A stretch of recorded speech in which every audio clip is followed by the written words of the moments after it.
This entertainment and society news segment of the Suburban Radio Hour is brought to you by Olmecs and the Civilizations of the Gulf of Mexico, a fascinating exhibition that lifts the veil on the mysterious, earliest known civilization in Mesoamerica. Presented at the Pointe Acalia Museum until September 15th. And welcome back, Montreal, to the Suburban Radio Hour. Beryl Wiseman, editor of the Suburban, with you with my good friends and colleagues. Anthony Bonaparte, features editor. Mark Lidbetter, sports editor. And next, we are going to hear from Mike Cohen with everything you need to know about entertainment society news. And he has two special guests to start off. Rob Fainer and Catherine Adams of the YMYWHA. Mike, it's all yours. All ages. That's one of the beauties of this. All right, and that's Rob Fainer in the background. It's Mike Cohen here. Beryl, I'm actually recording this live in front of the Sylvan Adams YMYWHA, and they're having an amazing pickleball tournament on May the 26th, a big fundraiser. So that's Rob Fainer and Catherine Adams. They're the co-chairs. They're with me right now. We're looking out at the street where there's going to be a lot of pickleball action that day. Rob, why have an event like this? That's a great question. We are looking to latch on to this incredible craze that is pickleball, one of the fastest growing sports in North America over the last 8 years. And we're looking to raise money for the Sylvan Adams YMYWHA to make sure that every child has a place here, regardless of capacity, of financial capacity. We're looking to have a competitive day of fun pickleball, a day for the entire family. And we invite everybody to come and join, whether you're playing in the tournament or whether you just want to come and have fun with your family. Please come and take part. Catherine, you're a young mom, and one of the things I've really been impressed with about pickleball, I personally don't play it yet, but I see people of all ages love this sport. No, correct. And then, I mean, for myself, I learned how to play pickleball when I was in elementary school. So yeah, it's a very inclusive sport, and we hope that people sign up of all ages. I agree with you. And Rob, what's been the word on the street? Are people excited? Because this is innovative. I mean, it's probably going to, we see golf tournaments, right? I think in the future we may just see a lot of organizations doing pickleball tournaments. Look, when you're doing anything new for the first time, there's risk involved. But we are so confident that we are going to have a sellout tournament and a capacity crowd of entire families. And we're looking to be the very first tournament of its kind in the city, and we hope that everyone can join. Okay, well, that was great. Great time spending my time out there at the Snowden Y. I'll be there on the 26th. Beryl, you didn't and sweat Anthony, too much, did you? I was wearing my suit. I wasn't wearing my pickleball outfit, but I want to know whether we could do a foursome: Beryl, Anthony, Lidbetter, and me, a foursome at pickleball. What do you think? Absolutely. Anthony and I will bring the booze. We're going to go. We'll be there at one point. It'll be a cold day in hell, Cohen. Don't hold your breath. We've never played a sport together, Anthony. I can think of a few sports that I'd like to play.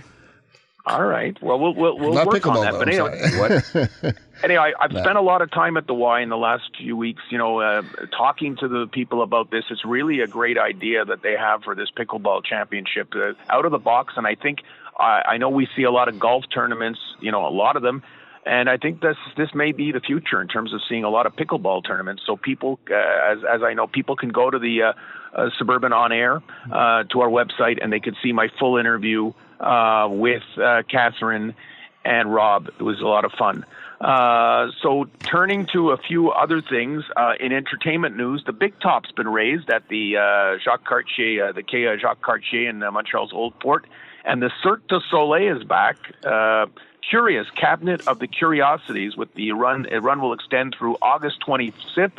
Tickets are on sale, and so it starts on May the 23rd. It's been on the road for 10 years. And, okay, take a guess, Beryl and Anthony, how long do you think it took to put the big top up? I'm saying 6 weeks. Okay, Anthony? I'll say 3 days. Okay, is Lidbetter there? Yes. And what do you think, Mark? I say it took them 48 hours. Okay, it was 8 days. Ooh, and week. It took over 8 days to do it, over 100 technicians to raise the big top. And one more question for you guys. Beryl, how many people do you think they could fit inside that structure? I want to go 8,000 maybe. Okay, Anthony? 5 to 8,000. Anthony?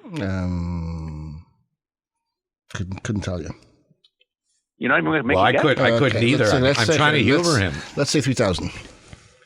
A few thousand? 3,000. 65. Very good. And Mark 6,500. 6,500. Well, I said Okay. 5 to 8.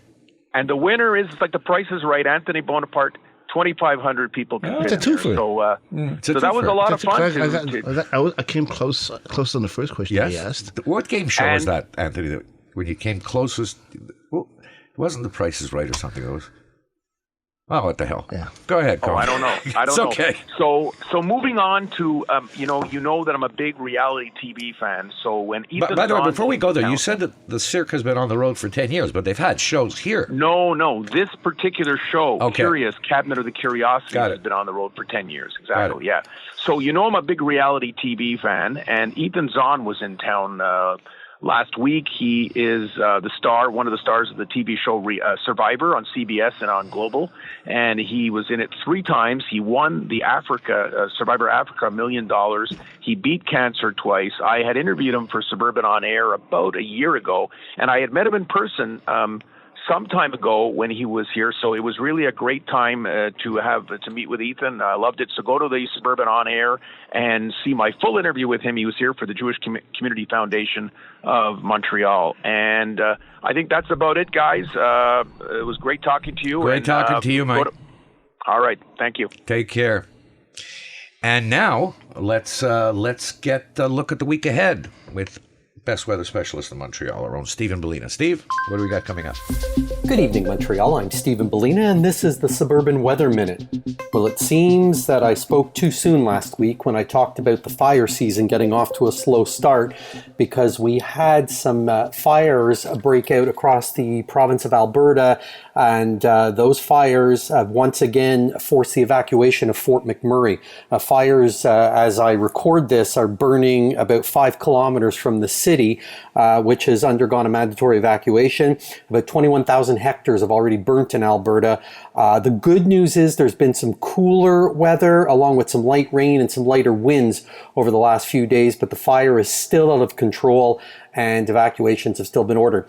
Those fires also sent smoke across portions of Saskatchewan, Manitoba, and into the northern US, but they did remain in Western Canada. We have not had any smoke here in the east.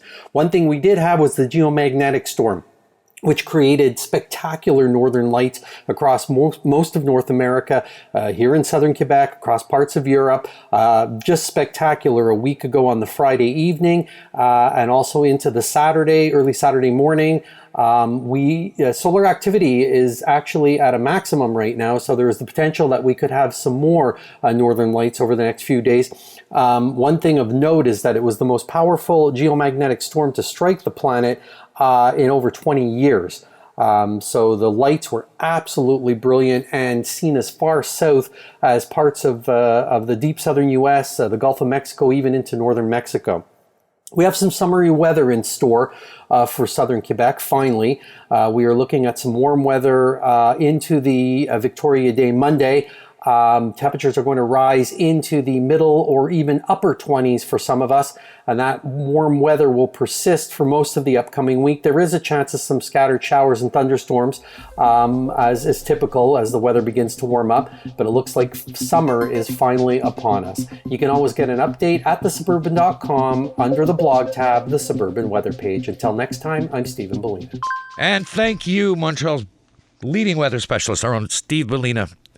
And we'll be coming right back with Mark Lidbetter and his special guest after we check in on CJD traffic. This is the Suburban Radio Hour. This entertainment and society news segment of the Suburban Radio Hour is brought to you by Olmecs and the Civilizations of the Gulf of Mexico, a fascinating exhibition that lifts the veil on the mysterious earliest known civilization in Mesoamerica. Presented at the Pointe à Callière Museum until September 15th.